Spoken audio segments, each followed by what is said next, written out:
sur Radio Classique.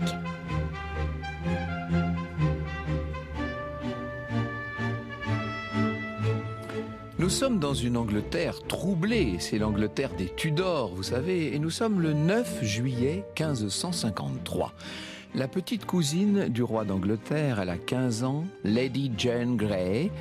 Le roi d'Angleterre, c'est le jeune Édouard VI, un jeune homme tuberculeux. La petite cousine en question se trouve à Chelsea, dans une résidence au bord de la Tamise. Alors, imaginez la plus ravissante des jeunes filles, une petite adolescente comme ça, à la silhouette délicate, avec des beaux cheveux aux reflets roux.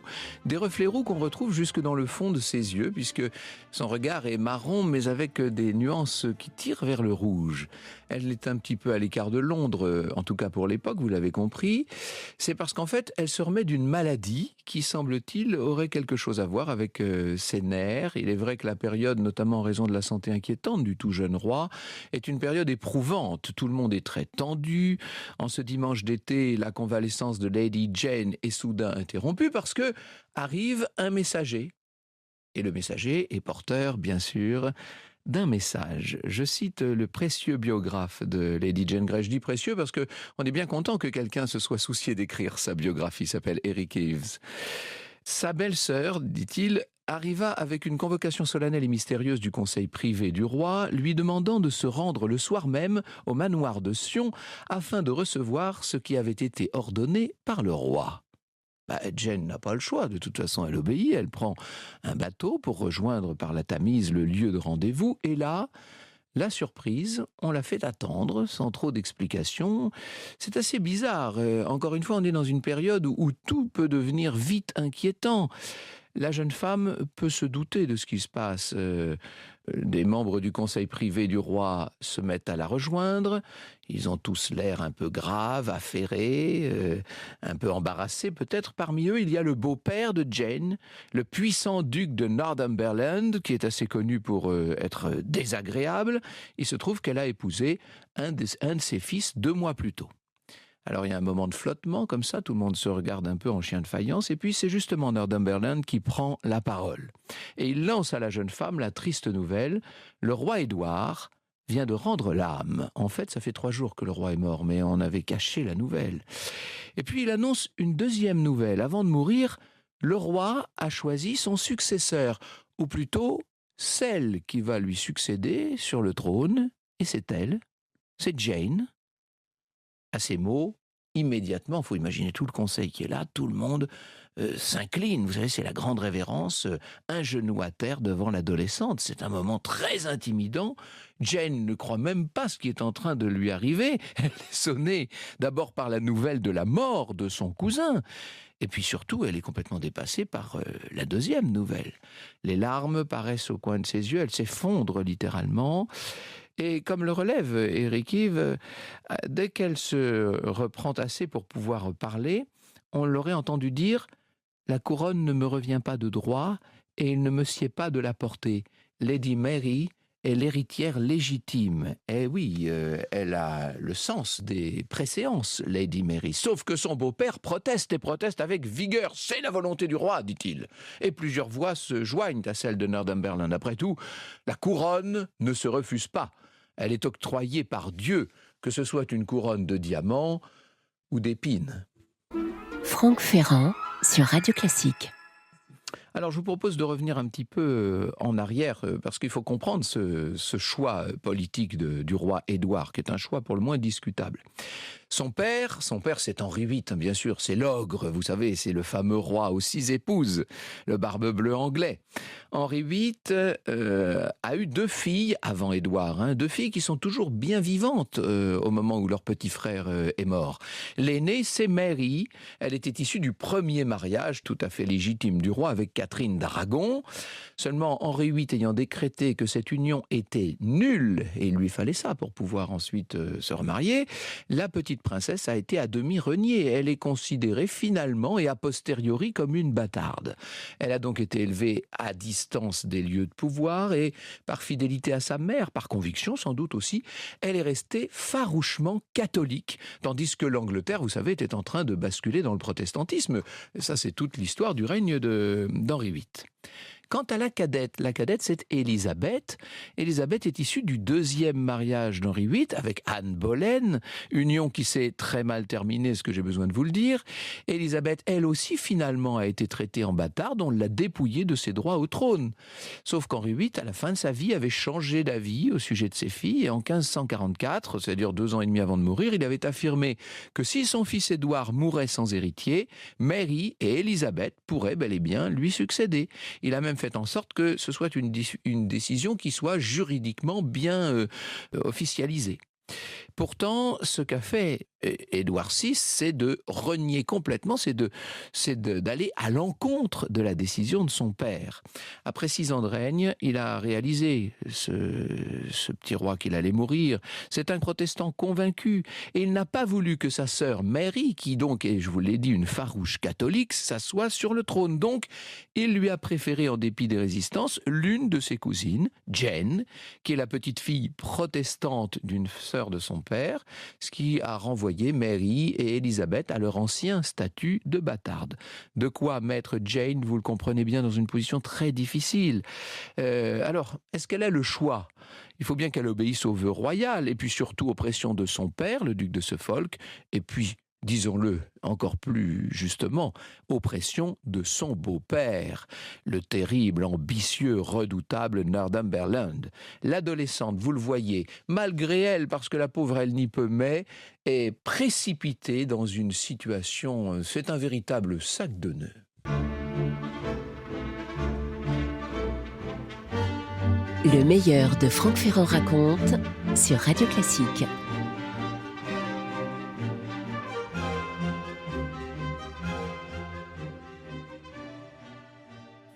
Alors, ce que je ne vous ai peut-être pas encore dit, vous avez bien compris que Jane Grey n'est ni une rebelle ni une arriviste. C'est une jeune fille tout à fait calme, tout à fait tempérante, mais aussi, et ça il faut que vous le compreniez bien, une jeune fille à l'esprit vif, elle est très ouverte aux humanités, aux questions religieuses aussi, elle a une véritable passion pour la littérature ancienne et notamment pour Platon. Bref, c'est un petit peu, en tout cas dans l'Angleterre de l'époque, elle fait figure d'érudite. Je cite Charles Trout dans Who's Who in Tudor England. Jane était compétente en latin et en grec, et il est possible qu'elle eût des connaissances en italien et en français, mais y ajouter l'hébreu, le chaldéen et l'arabe serait de la pure flatterie. Sa grande réputation de lettrée à l'étranger allait bien au-delà de ses lacunes. Il est probable que les réformés protestants du continent tenaient à magnifier les capacités de la jeune fille, qui pourrait peut-être un jour devenir reine d'Angleterre. Oui, on lui aurait peut-être un petit peu prêté, quoi. Ce qui n'était qu'une hypothèse incertaine est en tout cas devenu réalité, puisque le 9 juillet 1553, Jane Grey accède au trône d'Angleterre. Après avoir encouragé le roi mourant à la choisir, Northumberland a bien l'intention de gouverner à travers sa bru, vous l'avez compris. C'est un rêve qui pour lui se réalise, et si tout suit son cours, ce sera sa descendance. Ce seront les futurs enfants de Jane et de son fils Guilford qui régneront sur l'Angleterre. Une ambition qui est littéralement couronnée. Ces célébrations, il y a beaucoup, bien sûr, on va faire des fêtes, des festivités pour l'avènement de la nouvelle souveraine, en particulier au moment de la prise de possession de la Tour de Londres, qui à l'époque incarne le pouvoir en Angleterre. Ce qui devrait être une fête se déroule en vérité, disons-le, dans une atmosphère difficile à définir, mais désagréable et pesante. Les Londoniens boudent ce qui a l'apparence d'un coup d'État. C'est un coup d'État dans le velours, si je puis dire. Jane est du reste en robe de velours vert, et elle est superbe. Ça va tellement bien avec ses cheveux, avec ses yeux.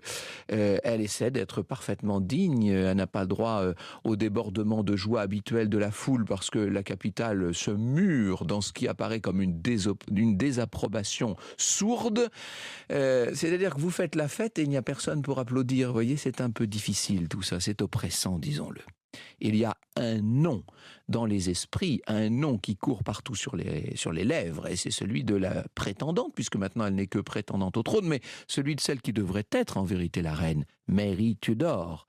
Northumberland a compris l'erreur de laisser Mary libre de ses mouvements au moment où le roi Édouard s'affaiblissait et glissait vers la mort. Et maintenant, depuis son refuge à bonne distance de Londres, la fière progéniture d'Henri VIII, cette fille qu'il avait eue avec la reine Catherine et qui a 37 ans, qui est un personnage inflexible, extrêmement sûr de ses droits, va semer partout l'agitation. Elle se battra, Mary, elle se battra comme une lionne pour faire valoir des droits qu'elle estime usurpés par sa cousine.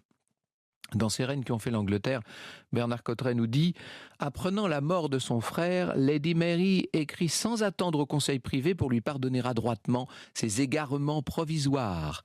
Milord, my lords, nous sommes prêts à pardonner afin d'éviter toute effusion de sang et toute forme de vengeance, vous priant de proclamer dans notre cité de Londres et en tous lieux appropriés nos droits à la couronne et au gouvernement du royaume. » C'est d'une grande habileté de la part de Mary que de pardonner à l'avance. Ça évite de se faire des ennemis trop solides. Pour autant, le Conseil, qui est complètement noyauté par Northumberland, ne se laisse pas ébranler par la déclaration de celle qui se considère comme la deuxième reine, d'une certaine façon.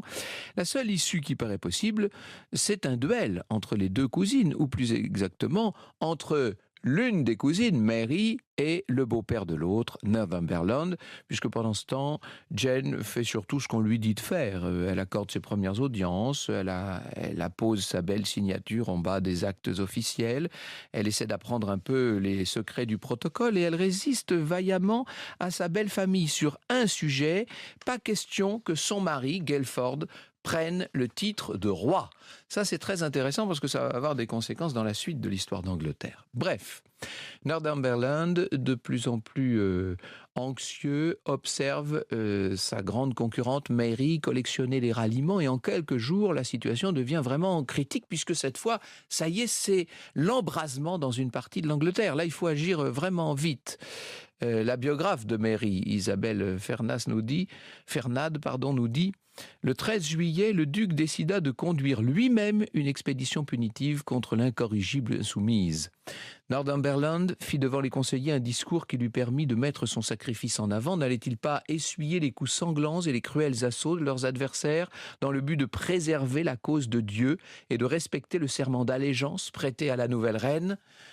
Quoi qu'il fasse, de toute façon, Mary est de plus en plus soutenue.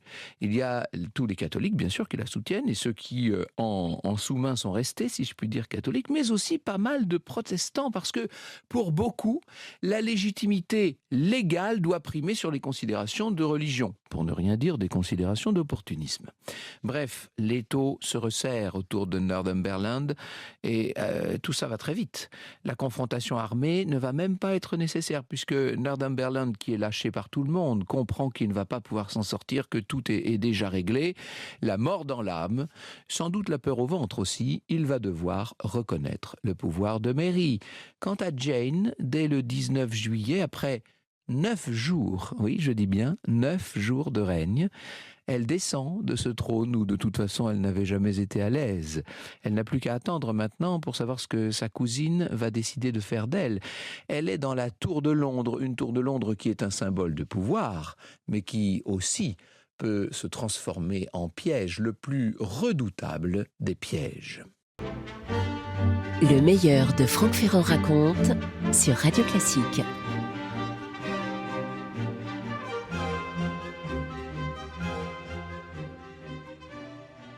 Et voici maintenant que Mary Tudor, la fille si mal aimée d'Henri VIII, déconsidérée pendant son enfance et demeurée jusqu'au bout fidèle au catholicisme, malgré toutes les pressions qu'elle a pu subir, voilà que Mary, au début du mois d'août 1553, peut savourer ce qu'elle voit comme un juste retour des choses de sa part, de son point de vue.